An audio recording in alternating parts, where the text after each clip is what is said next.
oui. Et vous trouvez pas ça un peu exceptionnel, des iris qui commencent déjà à fleurir tout début avril. Et il n'y a pas que ça en plus. Il y a des fraisiers aussi. Bon, ça j'en parlerai justement plus tard des fraisiers. Moi ça fait 1 ou 2 semaines peut-être qu'il y a déjà des fleurs. Et puis c'est quand même un peu tôt. Et il y a un autre truc aussi mais je ne sais plus. Enfin bref. Ça montre bien quand même qu'on est dans des températures vachement plus douces que d'habitude. Mais alors Romy,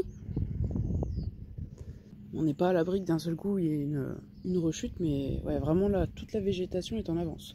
On peut pas savoir l'avenir, mais en tout cas, ça montre bien qu'on a eu droit à un peu trop de douceur jusqu'alors. Coucou tout le monde.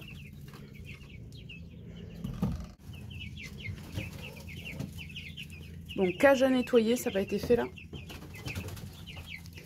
Et là nous avons des poussins. On en a 10. Alors j'ai oublié le nom par contre. C'est des poussins de chair, c'est tous des mâles. Et le nom il termine en Inger, Malinger ou un truc comme ça, je ne sais plus. Il y a juste... ça il y en a 9. Et il y a juste un roux. Le roux il est là, le tout roux. Alors j'en ai pris 10 et non pas 15 puisque c'était 10 € les 5. Hein, d'habitude les poussins de chair, les autres années, c'était 7,50 les 5. Parce que là les coups nus il n'y en avait plus, je me rappelle plus. Peut-être que le prix était un peu moins cher mais de toute façon la cage était vide encore. Plus de coups nus.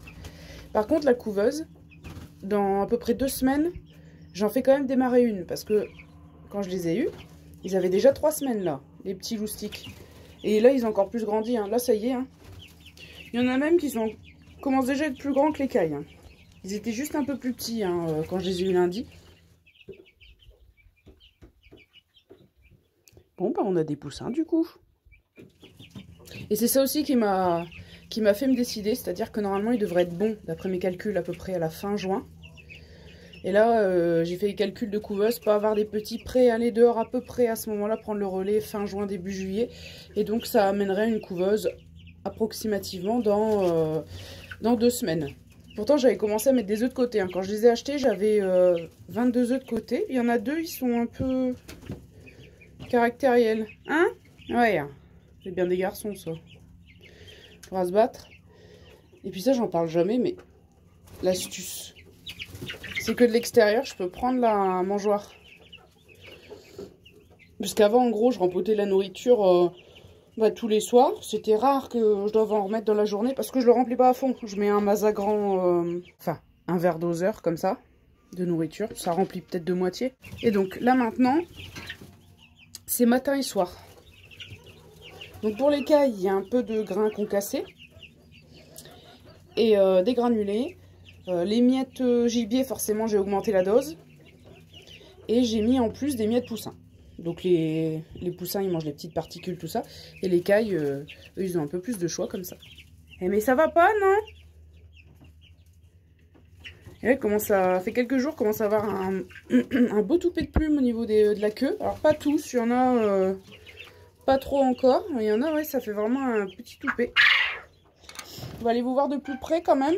J'étais pas du tout partie pour prendre des poussins lundi. J'étais même prête à pas aller les voir parce que pour pas avoir mal au cœur au magasin. Et puis finalement, ça s'est fait. Quand j'ai vu qu'ils avaient 3 semaines, enfin, le vendeur il me l'a dit après, mais quand je les ai vus déjà tout plumés au niveau des ailes, je me suis dit, ah, ça c'est bien. Ils pourront aller direct avec les cailles. Même des plus petits, je pense qu'ils peuvent aller avec les cailles. Mais j'aurais eu un peu plus de peur que là, des grands comme ça. Alors par contre, vous aurez remarqué qu'il n'y a plus le poulet handicapé. En plus, j'étais pas prête psychologiquement. Parce que moi, je m'attendais pas lundi à repartir avec des poussins. Du coup, on revient et il fallait s'occuper de son cas. Parce que de une, il aurait pu les agresser. Lui, c'était un peu plus à risque. Mais comme il n'était pas très vif de par son handicap, à la limite, les poussins, ils auraient peut-être pu y échapper. À moins qu'ils se seraient attaqués eux pendant leur sommeil.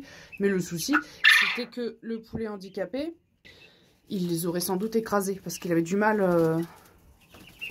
en termes d'équilibre, etc. C'était trop risqué. Puis en plus, là, ça faisait à peu près 3 semaines Même s'il était encore petit, à cause de son handicap, hein, la prise de poids, ça se passe pas bien. Ça fait la 3e fois que j'ai un poussin handicapé, qui a une patte qui part à l'équerre, bon bref.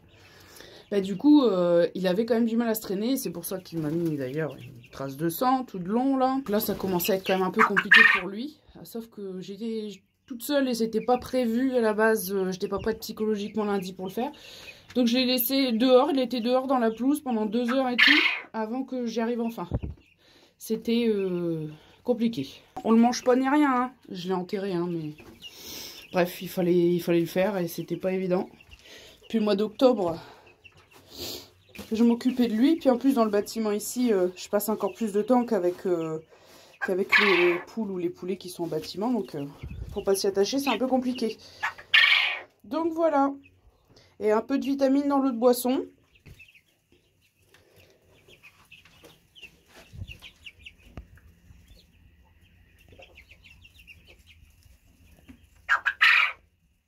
Allez garçons.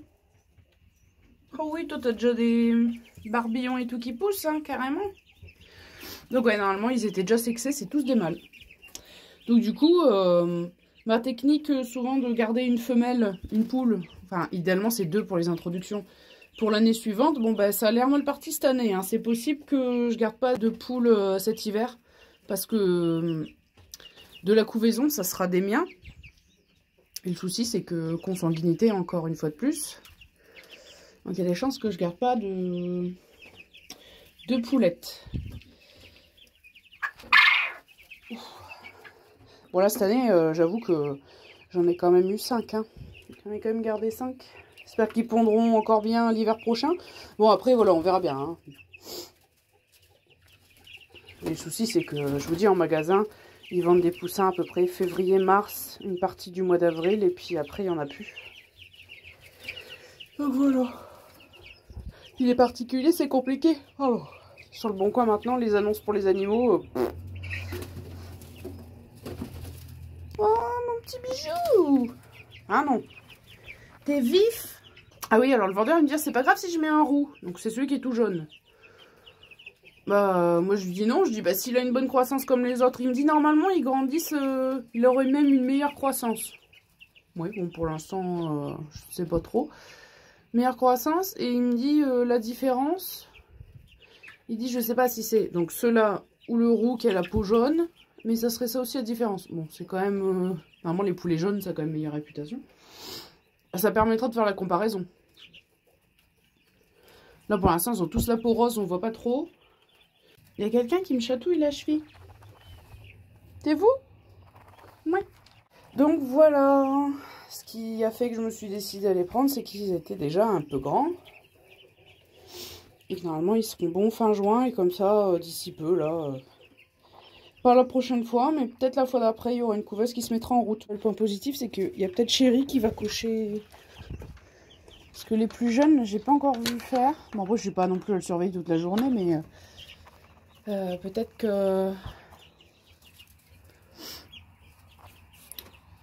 d'ici la récolte des œufs, le fait de les mettre de côté, il y a peut-être Chéri qui a plus de chances de cocher les 2 plus jeunes poules. Allez, on embarque la bouteille. Bon, normalement, il va faire beau aujourd'hui. Jusqu'à 24 annoncé. Hein.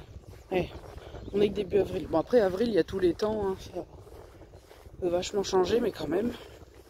C'est un peu trop estival ces histoires. Bon, puis après ça repartira en pluie, hein. Bon, comme d'habitude. Je pense pas qu'elle soit là aujourd'hui. Non. Mais sinon, Romy, quasiment tous les matins, madame va dans le poulailler et elle joue avec les balles. Enfin, les balles censées être des œufs factices. Et puis là, j'ai un œuf factice. Enfin, que je prenne un bâton pour le récupérer, elle me l'a foutu à l'autre bout. Et je l'ai même trouvé dans la semaine sous un sapin là-bas. Hein. Ah, ça c'est clairement Romy qui joue. Attendez, il y a 10 jours de ça, il y a eu 2 journées où je ne l'ai pas vue de la matinée, c'est-à-dire que 6h30 du matin jusqu'au début d'après-midi, pas vue nulle part. Alors moi je dis mais qu'est-ce qu'elle fait? Elle va où? Ouais, bah en fait elle dormait dans le poulailler. En fait elle se levait, se réveillait, bon elle mangeait sa pâtée. Et boum, elle venait faire la sieste ici. Et moi j'avais pas capté. J'étais en train de la soupçonner de faire des partie en roue à cri d'aller voir des mâles et tout, parce qu'il y avait eu un mâle en chaleur sur le rebord de la fenêtre de la cuisine qui m'avait fait peur. Alors je m'étais dit, ça y est, elle est partie avec un Jules à Pétaouchnok. Mais non, en fait, elle dormait dans le poulailler. Bon. Encore des idées loufoques.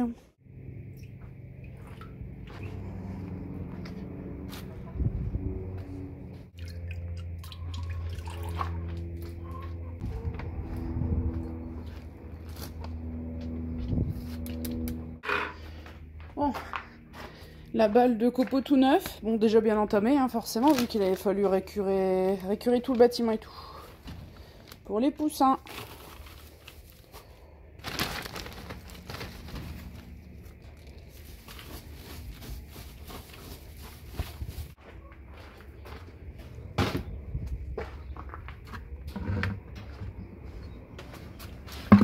Alors bidon de nourriture refait. Bon, il y a quelques jours, hein, forcément j'ai déjà pioché dedans du coup. Voilà. Et j'ai aussi ça. C'est-à-dire que tous mes bidons sont occupés par un truc. Donc du coup, le reste, le même mélange hein, que ce que vous venez de voir, je l'ai mis dans un vieux sachet là. Ici. Ah bon, tranquille un petit moment, c'est bien. Une bonne chose de faite aussi.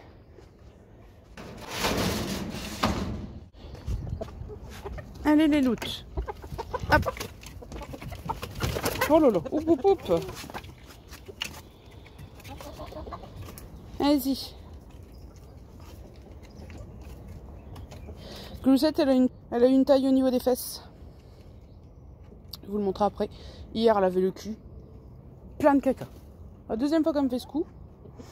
Et du coup, elle a eu... Alors, pas qu'une taille, hein, parce qu'au début, j'avais taillé les plumes courtes. Et puis, bah, vous connaissez, hein, les nids de poules malophages. Alors, je rappelle, c'est la plus vieille poule. Hein, c'est la doyenne, elle est de septembre 2019. Et comme en tirant dessus, ça s'en allait vite. Donc, en fait, j'avais coupé les plumes très courtes. Puis, il y avait les boulettes blanches d'œufs de poule. Hein. Bon, ceux qui savent, vous savez. Et bien, en fait, en tirant dessus, ça partait totalement. Bah, je dis, c'est bien. Comme ça sera débarrassé des nids de poules. Hein. Enfin, des œufs, hein. Oh, il fait une danse autour de la poule grise. Alors, elle le kiffe. Elle adore Chéri. Hier, ils étaient tous les deux sur le perchoir. Enfin, c'est surtout elle qui le suit. Mais là, je vois qu'il lui fait une parade. Alors, c'est bien. J'ai finalement ça... Le fait de repousser la mise en route de la couveuse, ça augmentera quand même les chances que les œufs de cette poule-là et de la grise, les deux sœurs, qui sont les petites filles de Chéri, hein, les filles du fils, oh lolo. Bah alors, t'en as après Chichi? Permettra peut-être d'espérer que les œufs soient fécondés. Par contre, Chippy, un jour sur deux, alors c'est parce que je la connais. Et bon, bah en tout cas, Bertha, elle passe à la casserole. La pauvre, des fois, il y va un peu fort. Elle a des petites croûtes à sa crête. Bon, c'est parce que je connais Chippy, qui est même très Chippy. Elle est même méchante avec les plus jeunes poules. Même, ouais, voilà, vous voyez. Là aujourd'hui ça a l'air d'aller hein. Et des fois je la trouve en dessous niveau forme de ce qu'elle est d'habitude. Hier elle avait par exemple, hier soir j'ai palpé le jabot, il était 2 fois moins rempli que les autres poules. Les autres poules avaient vraiment un jabot plein de nourriture, très dur et tout. Et elle bon, et là par contre ça va bien. Donc je vous dis hein, au cas où il y aurait une dégradation de son état, ça serait pas une grande surprise, parce que moi je trouve qu'il y a un truc qui va pas. Donc on verra bien hein. Là par exemple elle va très bien, mais il y a des moments je la trouve un peu molle. Et il va bientôt falloir que je les revermifuge d'ailleurs. Ça leur fera pas de mal. Tu viens, Romy? Ma biquette, t'as envie de faire une petite sieste dans le poulailler peut-être? On ne sait pas. Oh! Bah dis donc, la blanche elle s'en prend plein la figure ce matin. D'habitude c'est la grise, mais j'ai l'impression que les rôles s'est inversé un peu depuis que la grise est proche du coq. Par contre la grise elle vient toujours me voir et tout. Avant quand elle était petite il n'y avait pas moyen de l'approcher. C'est vrai que ça tranche hein. Ouais, parfois je nettoie le poulailler, elle vient sur le rebord et tout, elle se laisse caresser. Avant il ne fallait pas l'approcher à moins de 2 mètres. Et la blanche était le contraire. De toute façon la petite blanche, depuis la fois où j'ai voulu l'attraper pour aller coucher, qu'elle m'a échappé, qu'elle a eu peur, c'était fini. Mais ça se voit qu'elle, elle est plus grande. Hein. Blanche est plus grande que sa sœur la grise. Et ça, c'est... J'ai toujours pas trouvé de prénom. Bref. Ça se voyait quand elles étaient petites. La blanche, donc elle est née en premier. Et je croyais même que c'était un coq, tellement elle était déjà bien grande, toute redressée, toute fière. Donc j'ai remis du produit contre la gale des pattes. Alors... Connie. Mais en fait, toutes les zones blanches que vous voyez sur leurs pattes, c'est les endroits où les écailles sont parties. Et là, il y a à nouveau des écailles qui se décollent. Donc c'est vrai qu'il y avait des écailles qui n'étaient pas encore décollées. Il y a eu Paillette qui y a eu droit. Il y a eu les deux plus petites, donc Canette et Nimbus, on l'a vu tout à l'heure. Bon, la toute petite. Il y a eu qui? Nounoute. Nounoute, non, c'est pas du tout Nounoute. Là, Nounoute, l'autre boule. Elle a un toupet sur la tête. Et une des deux grosses sucecs, c'est elle. Et par exemple, elle, même les zones où il n'y a plus les écailles aux pattes, où elles sont parties, ça reste un peu blanchâtre. Et là, en plus, il faut que je refasse, mon mélange. Donc, graisse à traire et huile essentielle de cad. Voilà. Donc, elles ont eu il y a, je sais pas, quelques jours. Et ça leur fera du bien que je refasse encore un coup. De toute façon, avec l'humidité qu'on a eue, c'est une catastrophe. Hein. Ça, c'était vraiment toutes les conditions qu'il fallait pour avoir ce genre de problème. Puis je vous dis, hein, depuis les toutes premières poules que j'avais eues, chez un particulier qui avait un stade super avancé de gale des pattes, j'ai l'impression, je pense que ça a dû quand même accélérer le processus pour m'apporter ce problème-là dans l'enclos. Hein. Enfin bref.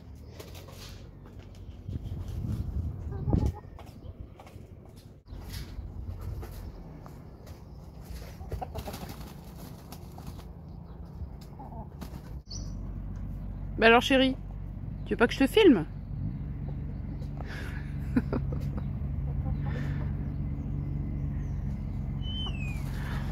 Ces ergots, ça fait quelques mois. Ça a pris une ampleur, une croissance. Mais par contre, je sais pas jusqu'à quelle zone il y a le sang qui irrigue la griffe. Je suis à peu près sûre que ça a pissé le sang quoi qu'il en soit. Donc il faudra que je prenne ma poudre hémostatique et puis que je vois ça petit bout par petit bout. Mais là, je sais pas, ça a pris une croissance d'un coup. C'est même super pointu. Enfin, j'appelle les ergots. Il y en a, ils vont appeler ça les éperons. Bon, bref. Super grand d'un coup. Hein. Je vous dis, l'année dernière, c'était pas grand chose. Et là, maintenant, en quelques mois, là, cet hiver, c'est devenu un petit peu trop impressionnant, là. Romy est sur la niche. En ce moment, elle aime bien. Ça fait 2 jours. Il y a un œuf.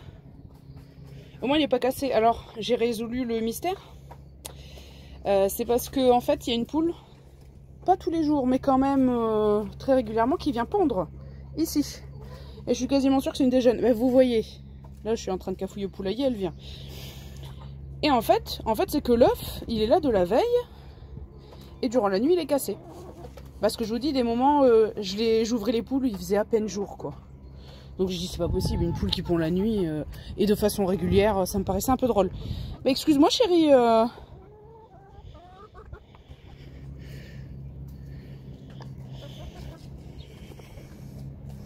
Puis c'est pareil. Mélange graisse à traire, l'huile essentielle de cad. Je vais lui en foutre sur la crête. L'huile essentielle, comment dire, la graisse à traire en elle-même, ça peut déjà étouffer les parasites. Réhydrater aussi, hein, comme, voilà, bon bref. Mais tout ce qui est huile de cad, où là c'est de l'huile essentielle de cad, c'est-à-dire que c'est assez liquide, c'est pas pâteux, c'est pas de l'huile de cad vraie, c'est de l'huile essentielle. C'est un effet répulsif. Et vous voyez, il a la crête un peu blanchâtre, un peu machin. Alors je sais plus, sur un forum, j'avais vu une fois. C'était dû à... Il y avait une explication. Crête un peu blanche à certaines zones et tout. Donc bref, ça lui fera pas de mal. Un petit coup, mais là, il faut que je refasse mon mélange. Allez. Bon, j'ai enlevé les zones de crotte. Ah ben nounoute, te voilà mon bijou. Bon oui, dis. Bon. Hop. Ah ben la voilà Nimbus, j'en parlais tout à l'heure, elle était pas là. Attention, hein. Donc l'aspect un peu gris par rapport au copeau neuf, c'est parce que j'ai remis de la cendre de bois dessus. Parce que Gamme Vert, je sais pas où est-ce qu'il stocke leur balle de copeaux de bois, mais à chaque fois c'est humide et là vraiment pas qu'un peu, donc pour assécher un peu plus. J'avais forcé un peu par rapport à ce que je mets d'habitude, j'avais forcé la dose sur les cendres de bois. C'est pour ça que les copeaux neufs paraissent vachement plus clairs, c'est l'explication.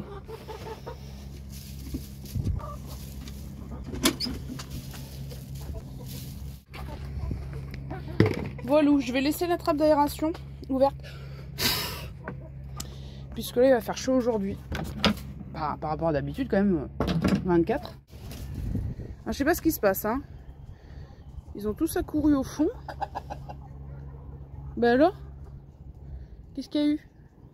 Mais finalement je vous ai pas montré bien les fesses de Gloussette. Ah, montrez tes fesses, Glouglou. Ah, viens.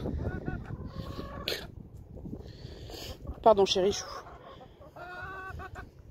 Tu as montré tes fesses?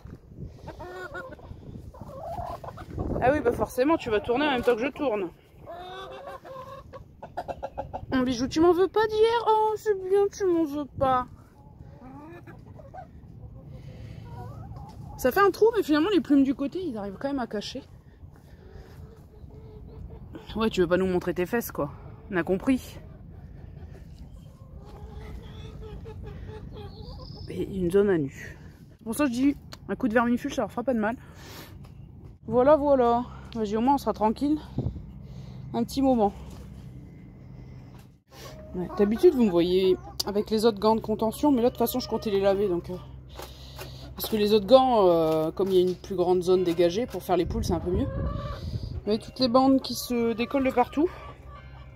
Mais sinon, en termes de confort, c'est mieux parce que ça me fait moins mal, vous voyez, au niveau de la pliure ici, que les autres gants qui me cisaillent un peu et que je peux pas porter aussi longtemps que ceux-là. Voilà, c'était le petit point handicap du jour. Attention, hep hep, glou glou. Ça, de toute façon, Connie, c'est toujours. Allez, on sort. Bella aussi. Allez, non, ma cocotte. Non, non. Mais c'est pas vrai. Allez, vous sortez toutes. Non. Allez, allez. Vous voyez, j'en ai plus. J'ai tout retouché, il faut que je refasse. Oh, ben, désolé. Désolé, pas voulu, mais vous êtes dégueu.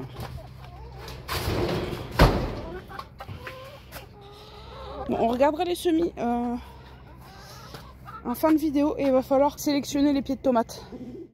Romy, tu restes sur ta niche? Tu restes là? On voit que les yeux. Mais bon, je vais leur donner une touffe de salade. J'ai les mâches qui montent en graines, je vais donner une touffe. Les cailles d'ailleurs, je leur donne de temps en temps des pissenlits. Alors ceux qui sont par terre, ils s'intéressent pas, mais ceux dans la cage, les reproducteurs, ils mangent les pissenlits par contre. Enfin, ils mangent toutes les parties tendres. Hein. Il reste, comment dire, la rainure centrale, les plus grosses parties des tiges, il reste plus que ça quoi. Ah oui, alors le peu de chou qui reste là, ces trois là, vous voyez comment ils montent en graines. Par contre, ça je crois que c'est les cœurs de vertu ceux-là. Ceux-là, par contre, ça m'intéresserait de garder. J'ai l'impression qu'ils sont en train de paumer. Alors que ceux-là sont partis directement en graines. Alors, si je me trompe encore dans les noms, je vous le repréciserai. Je vais vous reparler des fraisiers. Ceux qui montent directement en graines, là, semés à l'automne, et puis que normalement on est censé pouvoir manger vers le printemps, bah, c'est fichu. Qu'est-ce que vous voulez y faire? Allez-y!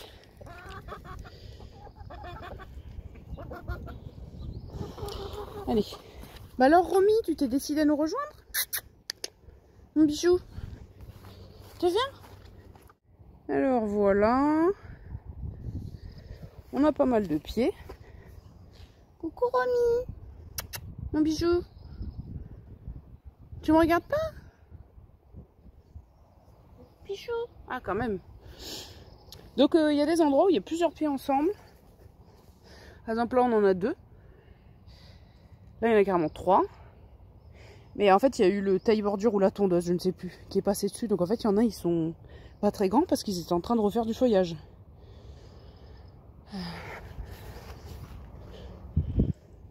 Là, on en a un, deux, je dirais même un troisième là côte à côte. Ici, on en a clairement 3. Mais comme ils étaient déjà bien imbriqués les uns dans les autres, j'ai pas contrarié, j'ai laissé. Alors, en gros, avant-hier, j'en ai acheté 2 pieds. On était dans une pépinière locale, alors très grande, mais bon, pas donné en prix, 1,95 un pied. Vous doutez bien que je vais pas en prendre 10, mais en fait, j'ai voulu essayer. Fraisier favori, j'en ai pris 2. Alors, remontante, résistante aux maladies, quand même des points très intéressants. Je dis je vais tester ça, mais j'en prends que 2, hein, vu le prix. Après, c'était tous des pieds que j'avais déjà, donc y compris ce que j'ai intercalé là à côté. Vous voyez, je vous dis, ça fait un moment que ça fait des fleurs. Il faudra que je mette un filet, c'est pas la peine de le dire. Donc il y en a, je sais plus ce que c'est, et il y en a, comme j'ai trouvé l'étiquette à proximité, je le sais, ça c'est la gariguette de l'année dernière que j'avais pris. Gariguette, il n'y a rien d'exceptionnel. J'avais pris de la Syrafine. Oui, c'était l'an dernier. Donc ça, les pieds qui étaient à proximité de l'étiquette quand j'ai ramassé, je sais que c'est ça. Et les autres, je sais pas. Et tout ça, c'est en gros des pieds d'origine, y compris des gourmands qui se sont réintégrés à côté du pied mère. Et ça, c'était de la... Normalement, il y a la gariguette, c'est pas remontant. Et là, j'avais trouvé un truc... Il me semble que le nom c'était gariguette ou alors un nom très proche et c'était écrit remontant. Donc les mêmes caractéristiques que la gariguette mais remontant et des oscaras. Voilà. Donc ça, ils sont assez collés serrés. Le seul souci éventuellement c'est que les pollinisateurs ils sont un petit peu en galère quand les pieds sont comme ça un peu serrés. Et puis s'il y a une maladie, ça se contamine plus vite d'un pied à un autre. Mais sinon en soi il n'y a pas de souci parce que c'est des plantes de sous-bois. C'est pour ça que je les ai mis là. Normalement, là, il a été bien scalpé, mais le prunier décoratif, il fait de l'ombre à cet endroit-là du kéol. C'est mieux pour eux. C'est des, voilà, comme c'est des plantes de sous-bois, qui se fassent de l'ombre mutuellement, il n'y a aucun problème. Et ça sera toujours 1000 fois mieux que je vais vous montrer l'emplacement habituel où, à chaque fois, ils sont étouffés par les herbes. Alors, je vous dis, la petite concurrence mutuelle, c'est rien du tout par rapport à ce que c'était. Hein. Donc, ça ne peut être que mieux. Voilà. Donc il y en a, il faut encore que ça se redresse un peu, cet effet avant-hier, vous voyez, regarde là, c'est encore un peu couché. Là aussi, c'est les pieds qui ont eu des racines peut-être un peu plus abîmées que les autres. Et je vais pas compter le nombre de pieds au total, mais même si c'est sur une petite surface, on a une belle quantité. Donc j'ai laissé un peu de marge, hein, ici le tour, pour créer un système de filet, mais il faudrait un truc qui soit facile à utiliser. Et vraiment, il n'y a pas de zone de passage, hein, parce que à chaque fois que je mets des filets dans le kéol, je vous dis, des oiseaux, ils sont super malins. Alors souvent c'est des merles qui arrivent quand même à se faufiler en dessous. Alors ça fait encore que j'y réfléchisse. Bon là on est qu'au stade fleurs sur quelques pieds, on n'y est pas encore, mais bientôt. Donc voilà, au moins pour les fraises, c'est fait. Et je vais donc vous montrer l'ancien emplacement. Les premiers pieds que j'ai retirés, ils étaient là, jusqu'à l'arbre là. Ça, c'est un désherbage qui m'embête dans les fraisiers, mais encore ça fait pas de rhizome et tout. C'est ancré profondément, mais ça fait pas de rhizome.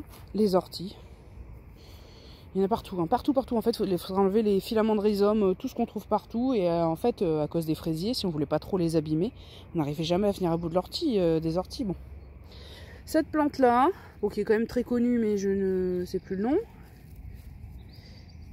Ça c'est pareil, ça se tire de partout. Et en fait non, il y a une 4e plante qui m'embête. Et ça fait un peu comme les orties, vraiment. Mais là en cette saison, c'est pas le moment où il y en a le plus.